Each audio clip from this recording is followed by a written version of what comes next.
एक लड़की ज़ेंगशी का फॉर्म जियानी को ही दे के गई थी, क्योंकि जियानी हर बार ऐसा ही करता था। जो भी चीजें ज़ेंगशी को देनी होती थी वो उसके पास से लेके वो खुद ही ज़ेंगशी को देने आता था। उस फॉर्म में वो ज़ेंगशी की फोटो बहुत ही करीब से देख रहा था। तभी ज़ेंगशी आ गया तो उसने वो फोटो तुरंत ही दूर कर दी कि तुम्हारा फॉर्म आ गया है, जल्दी से ले लो। फॉर्म लेने के बाद ज़ेंगशी कहता है आज मेरी क्लीन अप ड्यूटी है, तो क्या स्कूल के बाद तुम मेरा इंतजार करोगे? जियानी कहता है तुम जानते हो कि मैं तुम्हारा इंतजार करूंगा। ज़ेंगशी कहता है थैंक यू। जियानी कहता है तुम बहुत ही पोलाइट बन रहे हो, मुझे इसकी आदत नहीं है। ज़ेंगशी कहता है क्योंकि तुम मेरे बेस्ट फ्रेंड हो। जियानी कहता है ऑफ कोर्स हम दोनों बेस्ट फ्रेंड हैं, लेकिन सब लोग भी मुझे यही कहते हैं। ज़ेंगशी कहता है जियानी मुझे बताओ कि तुम क्या सोच रहे हो, असलियत में आखिर तुम सोच क्या रहे हो? जियानी जाने लगा तो ज़ेंगशी उसका हाथ पकड़ के उसे रोकता है और कहता है कि लास्ट नाइट के बाद मेरा सर एकदम ही मैस हो चुका है। हम छोटे थे तब से ही तुम मुझे सब कुछ बताते थे, लेकिन धीरे धीरे मुझे ऐसा फील हो रहा है कि मैं अब तुम्हें जरा सा भी समझ नहीं पा रहा हूँ। आखिर तुम किस चीज से भाग रहे हो?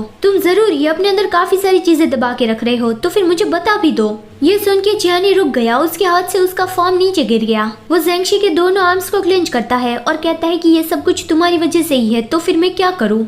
थोड़ी देर बाद दोनों के ही चेहरे लाल हो गए। ज़ेंगशी कहता है कि अब आगे मत कहना। फिर अगला सीन आता है, मो गुआनशान अपने फ्रेंड्स के साथ क्लासरूम में ही कार्ड्स खेल रहा था। ऐसा रूल है कि क्लासरूम में कार्ड्स नहीं खेलने हैं, तो एक लड़की आके उसे मना कर रही थी। तो मो उसे गुस्से से कहता है कितना चिल्ला क्यों रही हो, अपने काम से काम रखो। वो बाहर जाने लगा और उसका एक फ्रेंड भी उसके साथ जाने लगा और क्लास में किसी को भी उसका एटीट्यूड अच्छा नहीं लगा।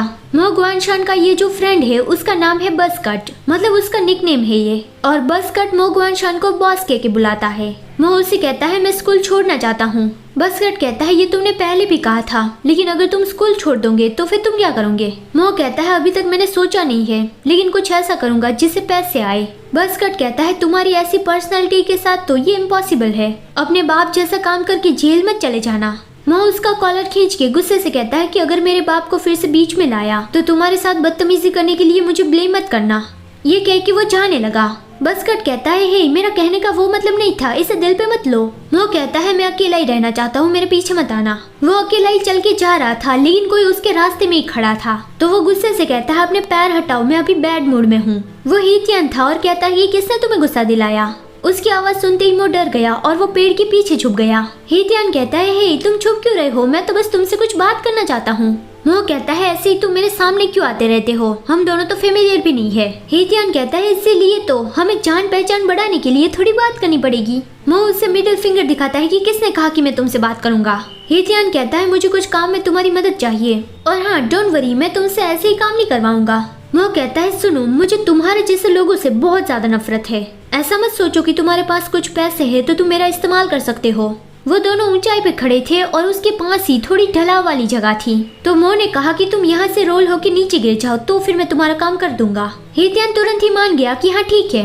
मो अंदर से खुश होने लगा कि फाइनली अब तुम्हारा दिन भी आ गया, लेकिन हीतियन मो को भी अपने साथ लेता गया। वो दोनों ही रोल होके नीचे गिर गए और हीतियन ने मो को थोड़ा दूर फेंक दिया, जिससे वो डस्टबिन से टकरा गया। बेचारा मोमो डेविल हीतियन के आगे तो कभी नहीं जीत सकता। फिर अगला सीन आता है, ज़ेंगशी और जियानी की ड्राइंग क्लास थी। वो दोनों हंसते हुए बातें करते हुए जा रहे थे, तभी शाओहुई भागती हुई आई कि ज़ेंगशी थोड़ी देर रुको। वो पूछती है कि क्या तुम स्कूल के बाद फ्री हो? ज़ेंगशी कहता है स्कूल के बाद मेरी क्लीन अप ड्यूटीज है। जियानी जाने लगा कि मैं दूर जाके इंतजार करता हूँ।